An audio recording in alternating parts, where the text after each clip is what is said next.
Increasing decreasing function में अपनी NCERT book को पूरा करने के बाद हम लोग बढ़ते हैं आगे अपने एलिमेंट की बुक की तरफ। ठीक है, तो इसमें कुछ इंपॉर्टेंट क्वेश्चन निकाल लिए हैं अलग से, बाकी तो एनसीईआरटी के जैसे ही हैं। तो जैसे सबसे पहला क्वेश्चन ये है अपने पास कि find the value of B. B कोई कांस्टेंट है, उसकी वैल्यू बतानी है फॉर विच जिसके लिए द फंक्शन कोई फंक्शन है F of X equal to sine X minus B X plus C. ये जो फंक्शन है इसमें जो b है ना इसकी वैल्यू बतानी है, लेकिन कब बतानी है? जब ये फंक्शन डिक्रीजिंग ऑन r, मतलब ये फंक्शन रियल नंबर पे डिक्रीजिंग फंक्शन हो गई। ठीक है, तो चलो देखते हैं हम क्या करना चाहिए हमें। तो डिक्रीजिंग इंक्रीजिंग के लिए पहले इसका डेरिवेटिव तो निकालना पड़ेगा, तो हम लोग डायरेक्ट कर लें इसको, एफ डैश एक्स निकाल लें। ठीक है, तो साइन का क्या होता है अभी cos x minus B x का क्या हो जाएगा b और c का 0 हो जाएगा, है ना। तो ये जो अपना एफ डैश एक्स है इसको क्या होना चाहिए, लेस देन 0 होना चाहिए डिक्रीजिंग के लिए। इसका मतलब कोस एक्स को क्या होना चाहिए भाई, कोस एक्स को b से छोटा होना चाहिए। b को उधर ले गए तो मैं इसको उल्टा ऐसे लिख सकता हूँ कि b को क्या होना चाहिए, बड़ा होना चाहिए कोस एक्स से, है ना। देखो इसने क्या बोला है कि फंक्शन जो है डिक्रीजिंग होगा, तो डिक्रीजिंग के लिए तो हम इक्वल का सिंबल भी लगा सकते हैं ना, इक्वल का। अगर ये स्ट्रिक्टली डिक्रीजिंग बोलता तो हम इक्वल नहीं लगाते, तो इसमें तो इक्वल चल जाएगा अपना। ठीक है, b को कोस एक्स से बड़ा होना चाहिए। अब यहाँ पे पूरा मैटर करता है कि बात को हम कैसे समझेंगे कि ये क्या कहना चाह रहा है। देखो भाई, हम लोगों को ये जरूर पता है कि कोस जो है ना ये अपनी इस लिमिट में रहता है -1 से लेके 1 तक की में, मतलब कोस -1 से छोटा नहीं जाता और कोस 1 से बड़ा नहीं होता। ठीक है, तो कोस की सबसे छोटी वैल्यू क्या होती है अभी -1 और कोस की सबसे बड़ी वैल्यू क्या होती है +1। ठीक है, छोटी वैल्यू -1, बड़ी वैल्यू +1। अब जरा समझो इसको कि अगर मैं बोलूं कि b कोस x से बड़ा है तो b किससे बड़ा होना चाहिए, b इसकी बड़ी वाली वैल्यू से भी बड़ा होना चाहिए, तभी ये पूरे कोस x से बड़ा होगा। ठीक है, b जो है इस बड़ी वाली वैल्यू, ये जो 1 है ना, इस वैल्यू से भी बड़ा होना चाहिए, तभी पूरे कोस x से बड़ा होगा। कैसे, इसको एक एग्जांपल से ऐसे समझते हैं। मान लीजिए कोई स्कूल है, ठीक है, और उस स्कूल में है ना 2 ग्रुप बना दिए बच्चों के। पहला ग्रुप जो है फर्स्ट ग्रुप में है ना 1 से लेके 10 साल तक के बच्चे हैं, मतलब 1 साल का तो कोई स्कूल में जाता नहीं, हम 3 लिख लेते हैं, है ना। 3 से लेके 10 साल तक के बच्चे हैं। और ये बोल रहा कि सेकंड ग्रुप जो है ना, उस सेकंड ग्रुप के बच्चे फर्स्ट ग्रुप के बच्चों से बड़े होने चाहिए। तो ऑटोमेटिकली जरा सोचो ना, सेकंड ग्रुप का जो पहला बच्चा होगा वो 10 साल से बड़ा होना चाहिए तभी इसमें आएगा। अगर मैं बोलूँ सेकंड ग्रुप का बच्चा 3 साल से बड़ा होगा, मैंने ये बोला कि सेकंड ग्रुप का जो बच्चा है ना, सेकंड ग्रुप का जो बच्चा है वो 3 साल से बड़ा होगा। तो मान लीजिए सेकंड ग्रुप का कोई बच्चा 4 साल का है, तो वो इस पहले ग्रुप से तो सबसे बड़ा नहीं हुआ, क्योंकि इसमें सबसे बड़ा 10 है। ठीक है, 10 साल का बच्चा है, तो हमें क्या करना पड़ेगा कि सेकंड ग्रुप का जो भी बच्चा होगा ना वो इसके सबसे बड़े बच्चे से बड़ा होना चाहिए। सबसे बड़ा बच्चा इसका 10 साल का है, इसमें अब सेकंड ग्रुप 2 का जो भी बच्चा होगा वो 10 साल से बड़ा होना चाहिए, तभी सेकंड ग्रुप फर्स्ट ग्रुप से पूरा बड़ा होगा। अब ये देखो, ये हमने क्या बोला अभी कि 10 जो है इसकी सबसे बड़ी वैल्यू है, पहले ग्रुप की सबसे बड़ी वैल्यू क्या है 10 साल। ठीक है, तो उसी तरह यहाँ पे जो अपना कोस था, कोस की सबसे बड़ी वैल्यू क्या थी 1। तो अपना ये जो b है, अगर ये कोस x से बड़ा होना चाह रहा है तो b को इसकी बड़ी से बड़ी वैल्यू से भी बड़ा होना पड़ेगा, मतलब 1 से भी बड़ा होना पड़ेगा, b > 1 होना पड़ेगा, तभी क्या है अपना ये b कोस x से बड़ा हो पाएगा। और अगर b 1 से बड़ा होगा तो ये जो फंक्शन है अपना ये डिक्रीजिंग होगा सभी रियल नंबर पे भी। इस क्वेश्चन ने ये पूछा था और ये अपना आंसर आ जाएगा b > 1। अगर वो स्ट्रिक्टली बोलता स्ट्रिक्टली डिक्रीजिंग तो इक्वल का निशान हटा देते, खाली ग्रेटर देन रह जाता। क्लियर भाई। अगला क्वेश्चन है भाई, ये भी पहले क्वेश्चन जैसा ही है। अब की बार ये बोल रहा है कि find the least value of a, मतलब a की सबसे कम वैल्यू जो होगी ना वो बतानी है हम लोगों को, सच दैट किस प्रकार से द फंक्शन है अपने पास कोई x² + ax + 1। ठीक है, इसमें इस a के लिए हमें वो छोटी से छोटी वैल्यू बतानी है कि ये जो फंक्शन है ना इज इंक्रीजिंग हो ऑन 1 to 2 के इंटरवल में भी। ठीक है, 1 से लेके 2 के इंटरवल में ये फंक्शन जो है इंक्रीजिंग होना चाहिए। तो a की सबसे छोटी वैल्यू क्या होगी, बड़ी तो कितनी हो जाए, सबसे छोटी क्या होगी, तो देखो इंक्रीजिंग डिक्रीजिंग के लिए वही अपना एफ डैश एक्स तो हमें निकालना है, क्या हो जाएगा अभी ये 2x प्लस ए, है ना, 2x प्लस ए हो गया। अब इंक्रीजिंग के लिए हम क्या लिखें अभी कि ये ग्रेटर देन 0, तो इसका मतलब a ग्रेटर देन क्या होगा, 2x को उधर ले चलो माइनस 2x। अब देखो ये क्वेश्चन इतना सिंपल हो जाएगा। पहले तो ये देखो ये इंटरवल किसके लिए है, 1 से लेके 2 का इंटरवल किसके लिए है, जिस फॉर्म में फंक्शन है, फंक्शन किस फॉर्म में है, x की फॉर्म में है, ठीक है। तो वो जो इंटरवल है x के लिए है भाई, इसका मतलब फंक्शन इंक्रीज कब होगा, जब अपना x 1 से 2 के बीच में होगा, इसका यही मतलब है ना। अब हमें ये इस x को ना 2x में बदल देना, माइनस के 2x में, ताकि पता लगे कि ये कहां से कहां लिमिट रहेगी। तो मैं दोनों तरफ देखो अपने पास क्या है, ये है, अगर मैं यहां भी 2 से मल्टीप्लाई कर दूं, यहां भी कर दूं और यहां भी कर दूं, तो हम लोगों को मिल गया 2 less than 2x less than 4, इतना आ गया, ठीक है। हमें क्या चाहिए, माइनस चाहिए, तो हम हर जगह माइनस लगा दें। ये क्या है 2x और 4, यही है ना तीनों। मैंने यहां भी माइनस लगा दिया, यहां भी और यहां भी। अब देखो जब भी माइनस से मल्टीप्लाई करते हैं तो सिंबल चेंज हो जाते हैं, तो इधर छोटे का निशान है तो ये निशान बदल जाएगा, ठीक है, उधर हो जाएगा भाई, हो गया। अब ये देखो माइनस 2x कहां से कहां आया, -2 से लेके -4 के बीच, मतलब जो है -2 कहां से कहां है, -2 से लेके -4। अब जरा सोचो a क्या होना चाहिए, पिछले क्वेश्चन की तरह है, a क्या होना चाहिए, -2 से -2x से बड़ा, और -2x की बड़ी से बड़ी वैल्यू क्या है, -4। उल्टा कर दिया, हाँ भी उल्टा कर दिया, सॉरी, ये छोटे का निशान है ना उधर, देखो इसको उल्टा इधर करके लिखेंगे, सिंबल तो उधर है छोटे का, तो ये -4 इधर आएगा और -2x -2 इधर आएगा, है ना, क्योंकि छोटी वैल्यू तो -4 है ना, तो इसको भी थोड़ा उल्टा लिखेंगे, सीधा लिखेंगे, उल्टा तो लिखा गया था, अभी सीधा हुआ है ना।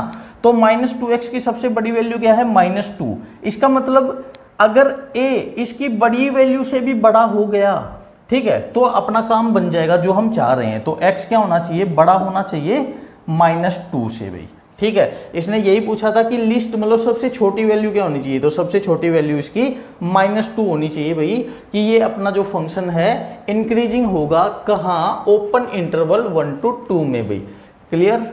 नेक्स्ट क्वेश्चन हमें बोल रहा है भाई कि डिस्कस द मोनोटोनिसिटी। देखो मोनोटोनिसिटी का मतलब क्या होता है भाई, मोनोटोनिसिटी एक फंक्शन होता है जिसका नाम होता है मोनोटोनिक, ठीक है, मोनोटोनिक फंक्शन कौन सा होता है, वो फंक्शन जो इंक्रीजिंग हो या फिर डिक्रीजिंग हो, ठीक है, मतलब इंक्रीजिंग या डिक्रीजिंग में से कोई भी एक हो, उस फंक्शन को मोनोटोनिक फंक्शन कहते हैं। और मोनोटोनिसिटी डिस्कस करने का मतलब यही है कि ये कहां पे इंक्रीजिंग होगा और कहां पे डिक्रीजिंग होगा, कौन, ये है अपना फंक्शन भाई, कि f ऑफ x क्या दे दिया हम लोगों को, 1/2 रेज टू पावर x दे दिया, ठीक है। अब हमें इसकी मोनोटोनिसिटी मतलब इंक्रीजिंग या डिक्रीजिंग हमें यहाँ पे बताना है भाई। तो सबसे पहले तो इसका डेरिवेटिव करना पड़ेगा, f डैश x भाई, ठीक है। अच्छा ये क्या है, 1/2 कांस्टेंट और x क्या है, वेरिएबल। देखो भाई जब भी अपने पास ऐसा फॉर्म आए कि कांस्टेंट की पावर वेरिएबल, तो उसका डिफरेंशिएशन क्या था, इसको एज इट इज लिखना, है ना, इसको लिखना ऐसे के ऐसे और फिर log लगा के और लिख दो कांस्टेंट क्या है अपना 1/2, यही था, ठीक है। तो ये देखो हम लोगों को ये क्या मिलेगा, 1/2 raise to power x log, भाई 1/2 को क्या लिख सकते हैं हम, 2 रेज टू पावर -1। देखो कि हम 1/x को क्या लिख सकते हैं, देखो 1/x का मतलब है x की पावर 1, तो ये 1 और x की पावर 1 ऊपर जाएगा तो ये माइनस हो जाती है पावर, तो x रेज टू पावर -1, वही चीज हमने इस पे कर दी, 2 रेज टू पावर -1 कर दी। और ये भी हमने पढ़ रखा है कि log m, और इसकी पावर n है, तो ये log m, इसकी पावर जो n है उसको आगे लगा सकते हैं हम, तो इस -1 को आगे लगा देंगे, तो ये मिल जाएगा हमें, माइनस आगे आ गया 1/2 रेज टू पावर x और log 2 हो गया इतना, ठीक है। अब जरा ये देखो भाई, इसको हम और आगे कैसे सोल्व करेंगे, ये -1 की पावर x तो 1 ही रहेगा, ठीक है, और 2 की पावर x लिख दिया, और log 2 भी, ठीक है, log 2 लिख दिया हमने। अब ये माइनस में आ रहा है ये अपना, ठीक है। अगर ये दोनों पॉजिटिव हो गए तो ये टोटली माइनस में रह जाएगा, उनमें से एक भी नेगेटिव हो गया तो माइनस माइनस खत्म होगी, ये टोटली पॉजिटिव हो जाएगा। अभी हमें देखना है कि ये नेगेटिव रहेगा या फिर पॉजिटिव रहेगा। log 2 क्या होता है, देखो log 2 तो सिंपल है, 0.3010 ये वैल्यू होती है log 2 की। तो ठीक है, अब बात रहेगी, मतलब log 2 क्या आया अपना, पॉजिटिव आ गया, ठीक है। अब बात रहेगी 2 की पावर x की। 2 की पावर x क्या होता है भाई, 2 की पावर x पॉजिटिव होगा या नेगेटिव होगा। एक काम करते हैं, x की जगह बदल बदल के रख लेते हैं, एक बार नेगेटिव एक नेगेटिव एक बार पॉजिटिव रख लेते हैं। जैसे x की जगह फॉर एग्जांपल हमने रख लिया 2 रख लिया और एक बार -2 रख लिया, तो 2 की पावर 2 क्या आएगा, 4, जो कि क्या है, पॉजिटिव। अच्छा 2 की पावर -2, भाई 2 की पावर -2 क्या होगा, 1/2 की पावर 2, भाई पावर नीचे आएगी प्लस हो जाएगी ना, मतलब 1/4, और 1/4 भी तो पॉजिटिव है। इसका मतलब ये है कि x की जगह आप पॉजिटिव रखो या नेगेटिव रखो, 2 की पावर x तो हमेशा पॉजिटिव रहेगा भाई। आई बात समझ में। इसका मतलब नीचे वाला भी क्या है अपना, पॉजिटिव, ऊपर वाला भी पॉजिटिव था और नीचे वाला भी पॉजिटिव आ गया, मतलब ये पोर्शन तो पॉजिटिव है अपना, और बाहर लग गया माइनस, इसका मतलब ये टोटली नेगेटिव हो गया। और यही तो था अपने पास f'(x), तो ये अपना f'(x) क्या आ गया अभी, टोटली नेगेटिव आ गया। और जब ये नेगेटिव आ गया तो ये जो अपना फंक्शन है टोटली डिक्रीजिंग फंक्शन है अभी, ठीक है। टोटली का मतलब क्या है कि कोई भी रियल नंबर रखेंगे हम तो उसके ऊपर ये फंक्शन अपना डिक्रीजिंग फंक्शन है अभी। क्लियर। नेक्स्ट क्वेश्चन बोल रहा है अभी कि फंक्शन है अपने पास -x/2 + sin x, और इस फंक्शन को -π/3 से लेके π/3 तक के इंटरवल में हम लोगों को स्ट्रिक्टली इंक्रीजिंग शो करके दिखाना है। चलो करते हैं भी। f(x) ये दे दिया, f'(x) निकालते हैं। f'(x) क्या हो जाएगा, -x/2, तो देखो -x का -1/2 कॉन्स्टेंट है, प्लस साइन का क्या हो जाएगा भाई, cos x। हम लोगों को क्या प्रूव करना है कि ये स्ट्रिक्टली इंक्रीजिंग होगा। देखो इसको ना उस तरीके से करते हैं कि कौन सा तरीका, कि भाई f'(x) को क्या रखा, 0, यहां से x की वैल्यू जो है ना वो हमने फाइंड की, फिर इंटरवल बनाए। चलो वो तरीका करते हैं हम लोग। तो इंक्रीजिंग डिक्रीजिंग के लिए f'(x) = 0, इसका मतलब cos x -1/2, या फिर ऐसे लिख लो जैसे ये है -1/2 + cos x = 0। तो cos x = क्या आ गया भाई अपने पास, 1/2। अब देखो जरा cos x की वैल्यू 1/2 कहाँ होती है। अगर आप लोगों को नहीं पता है कि ये कहाँ होती है और मतलब देखने में दिक्कत आती है तो कैसे चेक करें। देखो इतनी दिक्कत तो आएगी नहीं, छोटी सी बात तो पता होगी कि cos 60 जो 1/2 होता है, क्योंकि ये 10th में हम पढ़ लेते हैं, ठीक है। 11th में हमें पता लगता है कि 60 को ही π/3 बोलते हैं, तो यहाँ पे π/3 आ गई। लेकिन हम लोगों को तो 4 क्वाड्रेंट पढ़ने पड़ते हैं ना, चारों में देखना पड़ेगा कि कहाँ कहाँ आएगी। एक का तो पता लग गया π/3 पे आएगी ये 1/2, है ना, और भी तो पता करने हैं। तो कैसे पता करना है ये देखो, पहले आप ये देखो cos x = +1/2 है, तो प्लस कोस जो है प्लस का कहाँ कहाँ होता है, कोस इस क्वाड्रेंट में प्लस होता है और 4th क्वाड्रेंट में प्लस होता है, क्योंकि 2nd और 3rd में तो कोस नेगेटिव होता है। तो इसका मतलब जो इसकी 1/2 वैल्यू यहाँ आएगी और यहाँ आएगी, ठीक है, यहाँ भी π/3 होगा। अब ये देखो ये होता है अपना 0। जब मैंने आप लोगों को 11th क्लास का ट्रिग्नोमेट्री चैप्टर कराया था तो मैंने आप लोगों को ये बताया था कि इस लाइन में जोड़ना और घटाना है, किसी भी क्वाड्रेंट में जाना हो। फर्स्ट क्वाड्रेंट में जाना है तो 0 में जोड़ के जाओ, 4th में आना है तो 0 में से घटा के आओ, या फिर 0 घूम के वापस आता है तो ये 2π हो जाता है ना, तो 0 में जोड़ के जाओ या 2π में से घटा के आओ, यही बताया था। ऊपर वाले में तो 0 में जोड़ के जाओ, नीचे वाले में 0 में से घटा के आओ या फिर 2π में से घटा के आओ, ठीक है। ये चीजें मैंने बताई थी।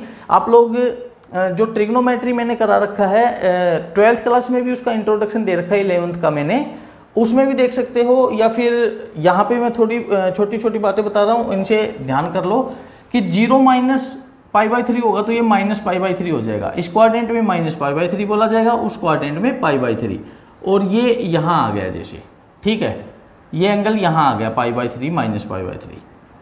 और हमें क्या प्रूव करना है कि इतने इंटरवल में ये जो अपना फंक्शन है ये इंक्रीजिंग होगा स्ट्रिक्टली, ठीक है। चलो करते हैं। पहले ये देखो ये आ गई वैल्यू अपने पास, इसको एक नंबर लाइन पे ड्रा कर लेते हैं भाई। 2 वैल्यू आई हैं अपने पास, -π/3 और π/3। अगर पाई में दिक्कत आ रही है तो इसको ना डिग्री में लिख लेते हैं। पाई बाई 3 क्या होता है अपने पास 60 डिग्री होता है, पता है इस बात का। और माइनस पाई बाई 3 क्या होगा, देखो -60 तो लिख के चलेंगे अजीब लगेगा, माइनस पाई बाई 3 का मतलब मैंने ये बताया था इस क्वाड्रेंट में जो भी आएगा 0 में से भी घट के आएगा या फिर 2 पाई में से घटा लो, बात वही है। तो अगर 2 पाई में से पाई बाई 3 को घटाएंगे, 2 पाई में से पाई बाई 3 को घटाएंगे तो हम लोगों को मिलेगा 5 पाई बाई 3। और 5 पाई बाई 3 क्या होगा, पाई की जगह 180 रख दो, हम लोगों को डिग्री में मिल जाएगा। कितना आ गया भाई, 300 आ गया। ठीक है, तो ये आया अपना 300 डिग्री, मतलब माइनस पाई बाई 3 का मतलब 300 डिग्री ही होता है। अब आप लोगों को क्या करना है, यहाँ पे 360 आएगा कहीं ना कहीं, है ना। आप लोगों को वही इंटरवल वाला काम करना है, इससे बड़ा इससे छोटा, कहाँ पॉजिटिव कहाँ नेगेटिव आ रहा है, तो 60 से थोड़ा बड़ा रख लो। 60 से थोड़ा बड़ा, जैसे इस इंटरवल के लिए हम 90 रख लेते हैं। ठीक है, एफ डैश एक्स कहाँ है अपना, एफ डैश एक्स ये रहा, या फिर यहाँ रख लो। तो इसको एफ डैश एक्स को यहाँ लिख लेते हैं हम लोग कि ये अपने को मिला था cos x माइनस 1/2, यही तो है cos x माइनस 1/2, है ना। अब x की जगह पहले 90 रख ले, तो cos 90 क्या होता है भी अपना 0 होता है। 0 माइनस 1/2 क्या आया, -1/2। और -1/2 मतलब इस क्वाड्रेंट में या फिर इस इंटरवल में अपनी वैल्यू नेगेटिव आ गई, है ना। अब पाई बाई 3 से थोड़ा छोटा, 60 से छोटा 0 रख ले, 0। ठीक है, 0 रखते हैं तो cos 0 क्या होता है अभी, cos 0 होता है 1 माइनस और ये 1/2, 1 माइनस 1/2 1/2, और ये पॉजिटिव 1/2 है, तो यहाँ पे क्या आएगा भी अपना पॉजिटिव। ठीक है, अगर इधर से चल के देखें तो 360, तो 360 रख लो, या फिर मैंने इधर से चल के 0 रखवाया था, 0 रख लो, बात तो एक ही है। 360 और 0 एक ही बात होती है। अब 300 से थोड़ी छोटी वैल्यू रख के देखो, जैसे ये 300 है, 300 से छोटी वैल्यू ये रख ले 270, है ना। तो 270 रखते हैं इसके लिए 270 रखते हैं, इसके लिए हमने 0 रखा था, 270 रखते हैं भी। तो cos 270 माइनस 1/2, 270 कितनी वैल्यू होती cos की, अगर नहीं पता तो ये देखो, ये 90 होता है, ये 270 होता है। cos 90 जितना होगा उसका नेगेटिव यहाँ होगा। अगर cos 90 यहाँ पे 1000 है तो यहाँ पे -1000 होगा, इस चीज़ का ध्यान रखना। हालांकि 1000 में वैल्यू जाती नहीं है, लेकिन मैं नॉर्मली बता रहा हूँ। तो cos 90 0 होता है, ठीक है, तो यहाँ पे -0 हो जाएगा, और -0 तो कुछ होता ही नहीं है, वो भी 0 ही होता है। तो cos 270 भी 0 आ गया ना, तो 0 माइनस 1/2, 0 माइनस 1/2, ये भी हम लोगों को -1/2 मिल गया, मतलब नेगेटिव मिल गया अभी। ठीक है, तो अपना ये जो फंक्शन है कहाँ पे पॉजिटिव आया है, -π/3 से लेके π/3, मतलब 300 से लेके 60 तक, यही बोलेंगे ना, -π/3 से लेके π/3 तक पॉजिटिव। और पॉजिटिव का मतलब ये तो स्ट्रिक्टली इंक्रीजिंग होता है, और यही हमें प्रूव करके दिखाना था कि भी ये -π/3 से लेके π/3 में स्ट्रिक्टली इंक्रीजिंग होगा। क्लियर भी भाई। अपना नेक्स्ट क्वेश्चन है, separate 0 to π/2 close interval into sub intervals, मतलब ये जो इंटरवल है 0 से π/2 वाला, इसको तोड़ना है किन इंटरवल्स में, जिनमें ये जो फंक्शन है f of x sin 3x ये इंक्रीजिंग और डिक्रीजिंग हो गई। ठीक है, कहाँ पे ये इंक्रीजिंग होगा और कहाँ पे ये डिक्रीजिंग होगा। तो पहले तो ये देखो, ये किसको तोड़ने की बात कर रहा है, ये बोल रहा है कि ये 0 से लेके π/2 वाला ये जो इंटरवल है ना, इसको तोड़ना है, मतलब इससे आगे हमें नहीं बढ़ना। ठीक है, चलो अब देखते हैं कि भाई इंक्रीजिंग डिक्रीजिंग का जिक्र आ गया ना, f of x क्या है अपने पास sin 3x। अब हमें ये देखना है कि 0 से π/2 में ये फंक्शन कहाँ पे इंक्रीजिंग और कहाँ पे ये डिक्रीजिंग होता है भाई। तो f डैश x निकालें। ठीक है, साइन का डेरिवेटिव क्या होता है भाई, cos थीटा, और थीटा क्या है 3x, फिर थीटा का भी करते हैं, 3x का 3 हो जाएगा। ये हो गया अभी अपने पास। अब जरा देखो कि ये इंक्रीजिंग कहाँ होता है, मतलब हमें ये देखना कि कोस जो है पॉजिटिव कहाँ होता है। तो कोस इसमें पॉजिटिव, इसमें पॉजिटिव, मतलब मैं ये बोल सकता हूँ 0 से π/2 में कोस क्या होगा, पॉजिटिव होगा। कब, देखो इंक्रीजिंग देख रहे हैं ना, तो इंक्रीजिंग के लिए क्या होना चाहिए अपना 3 cos 3x जो है ग्रेटर देन 0 होना चाहिए भाई। इंक्रीजिंग के लिए देख रहे हैं तो ये जो है अपना f डैश x ये 0 से बड़ा होना चाहिए। और 0 से बड़ा कब होता है, जब कोस का जो एंगल होता है, देखो यहाँ पे समझ लो एक चीज को, मैं अगर ये बोलता हूँ कि कोस थीटा ग्रेटर देन 0, इसका मतलब जो इसका थीटा है वो 0 से π/2 में होना चाहिए। होना इसमें भी चाहिए, लेकिन फिलहाल अभी एक को कर लेते हैं, इसको बाद में निपटाएंगे। मतलब थीटा क्या है, 0 से π/2 के बीच में होना चाहिए। अब जरा ध्यान से देखो कि ये 3 जो है ये तो पॉजिटिव क्वांटिटी है ना, तो पॉजिटिव तो कोई असर डालेगी नहीं इस पे बड़ा होने पे, तो इसको भी पॉजिटिव होना पड़ेगा। इसका मतलब cos 3x को भी पॉजिटिव होना पड़ेगा।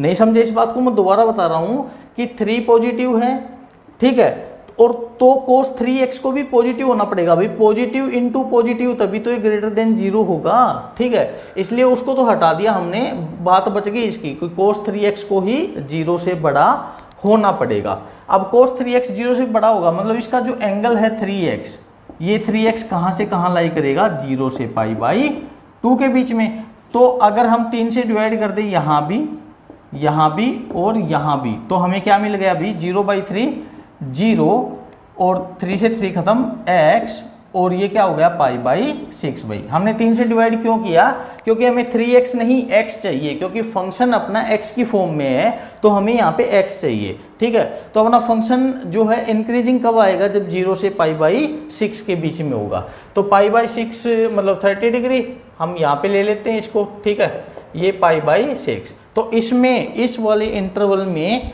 अपना जो फंक्शन है इंक्रीजिंग आ गया। मैं इस एरिया को भाई रेड कर देता हूँ, ठीक है, इस रेड एरिया में अपना जो फंक्शन है इंक्रीजिंग आ गया, स्टिकली इंक्रीजिंग आ गया। अब डिक्रीजिंग के लिए देखते हैं, ठीक है। तो डिक्रीजिंग के लिए इस f' को 0 से छोटा होना चाहिए, तो मतलब 3 cos 3x को 0 से छोटा होना चाहिए। तो 3 तो बड़ा है, पॉजिटिव है, इसका मतलब नेगेटिव खाली इसको होना चाहिए, है ना। तो हम डिक्रीजिंग के लिए क्या करेंगे, cos 3x को क्या होना चाहिए, 0 से छोटा होना चाहिए। अब देखो जरा cos 3x नेगेटिव कहाँ होता है, इसमें होता है, इसमें होता है, मतलब हम ये बोल सकते हैं टोटली यहाँ से लेके यहाँ तक 3π/2 तक हो सकता है। अब कुछ बच्चे ये बोलेंगे सर ये तो तोड़ना ही π/2 तक था, तो हम 3π/2 तक क्यों जा रहे हैं। देखो भाई π/2 तक तोड़ना था किसको, इस x की लिमिट को, फंक्शन x की फॉर्म में है ना, तो x के लिए π/2 तक कहाँ जा रहे हैं वो बताना था। लेकिन यहां पे हम जिसको आगे बढ़ा रहे हैं वो इसके लिए cos थीटा के लिए, और थीटा अपना 3x है, ठीक है। तो 3x के लिए तो हम कहीं भी जाएं, हमें तो अपनी वैल्यू x के लिए रखनी है ना, तो 3x के लिए हम कहीं भी जा सकते हैं, ठीक है। तो भैया अपना छोटा कब होगा 3x, ये अपना 3x जब आएगा कहां से कहां, π/2 से लेके 3π/2 के बीच में, ठीक है। अब मैं 3 से इधर डिवाइड, 3 से इधर डिवाइड और 3 से ही बीच में डिवाइड कर देता हूं भाई। तो ये क्या आ गया π/6, ये हो गया x, और ये 3 से 3 खत्म हो गए π/2। तो इसका मतलब π/6 से लेके π/6 से लेके π/2 वाला जो एरिया है अपना, इसमें फंक्शन क्या होगा भाई, डिक्रीजिंग होगा। इसको मैं ब्लू कर देता हूं भाई, ठीक है, ऐसे ऐसे सिंबल लगा देता हूं, ऐसे निशान, ताकि अलग से पहचान रह जाए, ठीक है। इस एरिया में अपना फंक्शन डिक्रीजिंग होगा भाई। अब देखो इतना ही बताना था हमें, तो इतना पता लग चुका है, तो आगे इसको करने की जरूरत ही नहीं है, ठीक है। अगर इसमें फिर भी कोई कमी रह जाती, मतलब यहां तक अपना x पहुंच ही नहीं पाता π/2 तक, π/2 से पहले ही रह जाता कहीं पे, तो हम फिर इसको भी करते, हो सकता आगे भी बढ़ाना पड़ जाता, ठीक है। अभी इतना ही करना था हमें, क्वेश्चन ने जितना बोला था।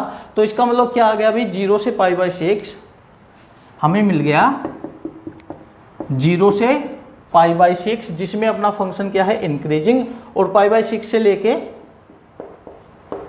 π/2 जिसमें अपना फंक्शन क्या है, डिक्रीजिंग भाई। तो ये था अपना 5th क्वेश्चन भाई। आई होप अच्छे से क्लियर हो गया होगा।